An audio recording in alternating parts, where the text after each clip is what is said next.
Esther. Kom eens in. Kom maar.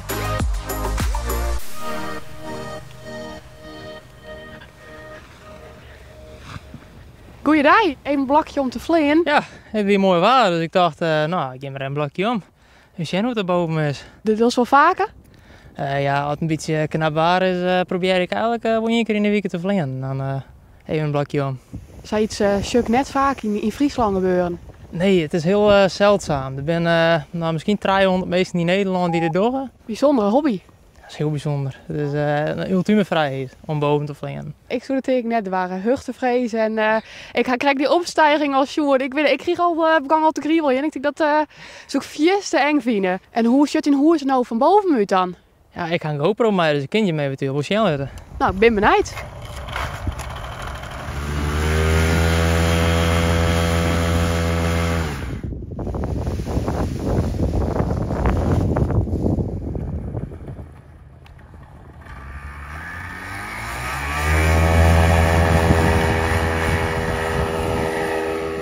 Wat is dan het mooiste van het vliegen? De vrijheid.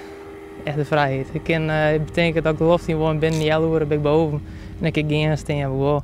Ja, dat is zo vrij mooi uitzicht. Er zijn zo volle mooie plekjes. In Friesland, ik denk toch wel boven bij de klaai. Maar bij de water, niet aan de water, is ik verrekte mooi. Dat, ja, het is heel lastig. Het verveelt net gauw. Nee, dit verveelt echt niet jou. En dat je gewoon opstijgt en zo je eigen, nou ja, waar je opgegroeid bent, keer de lucht in. Dat is toch echt heel mooi.